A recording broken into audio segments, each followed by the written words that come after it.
자, 들으신 것처럼 오늘 여의도 한강공원 일대에서는 불꽃 축제가 열리는데요. 이 내용과 함께 한 주간의 이슈들까지 자세히 짚어보도록 하겠습니다. 장현주 변호사 계속해서 함께해 주시고요. 하재근 사회문화평론가 나오셨습니다. 안녕하십니까? 안녕하세요. 자, 드디어 오늘 저녁에 불꽃 축제 보러 가시는 분들이 많으실 것 같은데 아니 무려 100만 명이 몰릴 걸로 예상이 된다고요? 네, 예년에 불꽃 축제 때 100만 명이 몰렸었기 때문에 올해도 이번에도 역시 100만 명이 예상이 되는데 그런데 이 한강공원에서 오늘 2024 서울라이트 한강 빗썸 축제도 열리거든요.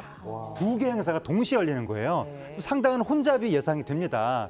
불꽃 축제의 경우에는 오후 7시부터 90분간 열리는데 그보다 먼저 오후 1시부터 지금 여의도 한강공원 이벤트 광장에서 다양한 부대 행사가 열리거든요. 그래서 낮 시간대부터 많은 대중이 몰릴 것으로 예상이 됩니다. 올해도 자리 싸움 굉장히 치열할 것 같은데요. 불꽃을 보려고 인근 그 전망 좋은 아파트에 무단으로 들어가는 사람도 있다고 하는데 이런 경우 주거 침입죄에 해당합니까? 경우에 따라 해당될 수 있습니다. 주거 침입죄는 정말 사람의 주거에 사실상의 평온을 침해하며 성립하는 범죄인데요. 특히 인근의 아파트 단지의 공용 부분이라고 할 수 있는 공용 현관 안으로 들어간다든지 계단을 들어가서 높은 전망을 보려고 한다든지 이렇게 된다라고 한다면 사실상 주거 침입 혐의에 해당한다고 볼 수 있고요. 게다가 아파트 단지에서도 이런 민폐족들을 방지하기 위해서 지금 외부인 출입 금지라는 딱지를 붙이고 있다고 하더라고요. 그런 상황이기 때문에 주거 침입 혐의 가능할 수 있기 때문에 이렇게 다른 아파트 단지에 무단으로 들어가시는 일은 삼가셔야겠습니다.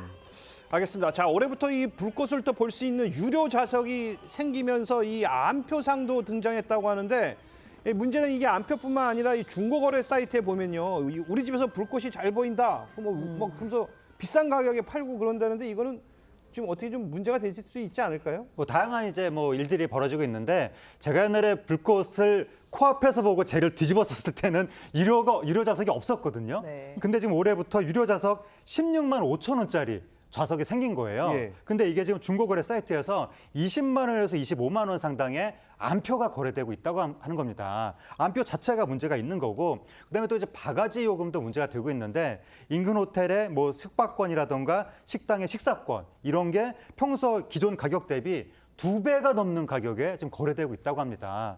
그리고 또 한강변의 아파트 거주자들이 우리 집 공간을 빌려주겠다라고 하면서 중고거래 사이트에 돈을 받고 빌려준다고 글을 올리고 있다고 합니다.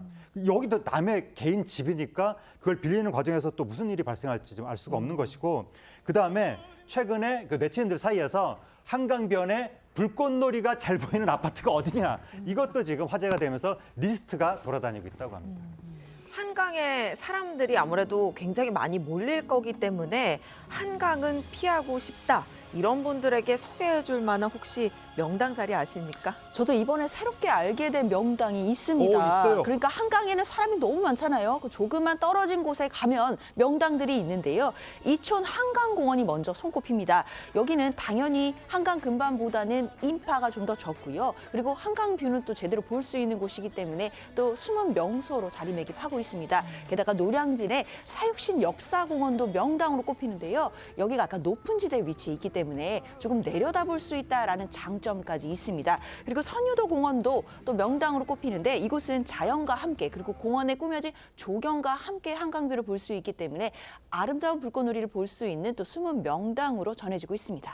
알겠습니다. 자, 근데 제 주변에 어떤 분들은 날씨도 좋고 그러니까 이 자전거 타고 한강변을 통해서 이렇게 가야겠다 하는 사람들이 있는데 자전거 타고 갈 수는 있습니까? 인파가 엄청나게 몰릴 것이기 때문에 힘들 것으로 보이는데 특히 공공자전거 따릉이 예. 전기자전거 대여 반납 이런 것도 지금 오늘은 여의도 일대에 일시 중단이 되고 그리고 한강 곳곳에 교통통제도 이루어집니다. 오후 4시부터 9시 사이까지 한강대교를 지나는 버스는 전망 카페, 노들섬 등의 정류소를 정차 안 합니다. 또 오후 2시부터 11시까지는 마포대교 남단에서 63빌딩까지의 구간이 전면 통제되고 또 여의동로를 지나치는 버스 노선도 오늘은 모두 우회하게 됩니다. 알겠습니다.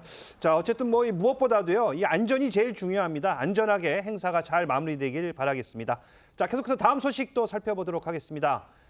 자, 일면식도 없는 10대 여학생을 잔혹하게 살해한 이 박대성이 이 범행 직전에 경찰과 5분 동안 면담을 했다고요? 네, 박대성이 그 살해하기 직전에 20여 분 전에 경찰한테 조사를 받았다는 거예요. 어떻게 된 거냐면 지난달 26일 새벽 12시 15분경에 박대성의 형이 신고를 했다고 합니다. 박대성이 지금 뭐 상태가 이상하다, 뭐 피를 흘리고 있다, 이런 식의 내용으로 신고를 했다는 거예요. 그래서 경찰이 4명이 그 박대성의 가게로 출동을 했더니 박대성이 취한 채 흡연을 하고 있었다고 합니다. 그래서 경찰이 조사를 했는데 아마 정상적으로 의사소통이 이루어진 것 같습니다. 경찰 말에 따르면 박대성이 뭐 고분고분하게 괜찮다 이런 식으로 말을 했다. 그래서 당시에 이상 징후를 발견하지 못해서 현장 종결 처리하고 경찰은 돌아간 겁니다. 네. 그러니까 경찰이 이상 징후를 발견하지 못해서 현장 종결 처리했는데 그리고 나서 5분 뒤에 살인을 저지른 거죠.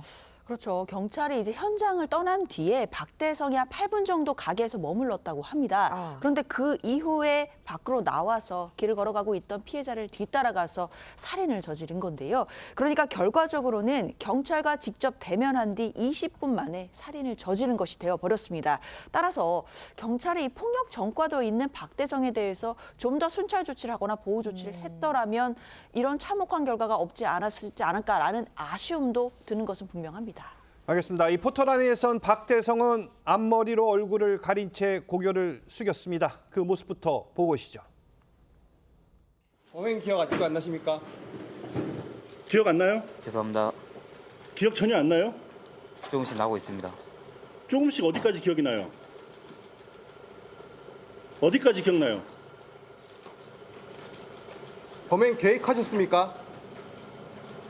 전 국민이 분노하고 있는데 할 말 없나요? 죄송합니다. 피해자에게 하고 싶은 말 없나요? 죄송합니다. 자, 지금 뭐 영상을 자세히 보면요. 죄송하다고 말은 하지만 약간 그 입꼬리가 올라간 듯한 저 표정 때문에 또 이 분노하시는 분들이 많거든요. 이 어떤 의미로 받아들여야 할까요? 네, 그러니까 이제 우리가 입꼬리가 올라갔다고 하면 그걸 웃는 표정이라고 기본적으로 해석을 하거든요. 예. 근데 이번에 박대성이 막 이제 뭐 처음에 죄송합니다라고 했을 때 보면 살짝 올라가는 듯한 느낌이 있었고, 그다음에 기자가 뭐 더 하실 말씀 없나요? 막 이렇게 물어볼 때도 뭔가 아무 말도 안 하면서 올라가는 듯한 느낌이 있었거든요.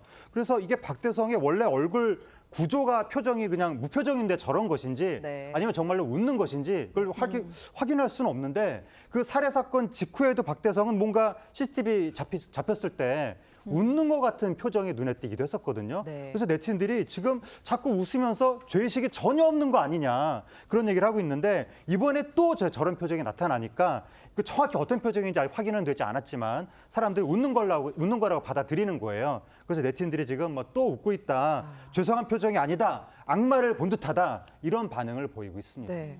술에 취해 기억이 나지 않는다라고 했었는데 조금 전 취재진 질문에는 조금씩 기억이 나고 있다라고 답변을 했네요. 그렇죠. 사실은 이해하기가 어렵습니다. 기억이 안 난다라는 말도 사실 국민들의 공분을 살 수밖에 없는 이야기지만 조금씩 기억이 난다는 게 도대체 갑자기 어떤 기억이 난다는 것인지 아마 전문 프로파일러를 좀 투입을 해서 박대성의 진술이나 심리 분석도 필요해 보인다라는 생각 드는데요. 사실 뭐 술에 취해 기억이 나지 않는다라고 해서 혐의 자체가 사라지는 것은 아니기 때문에 이제 와서 조금은 기억이 난다라고 하는 것 같긴 하지만 이런 진술 자체가 범죄 혐의에 대해서는 영향을 미치진 않을 것으로 보입니다. 알겠습니다. 오늘 말씀 감사드리고요. 두 분과는 여기서 인사 나누겠습니다. 감사합니다. 감사합니다. 감사합니다.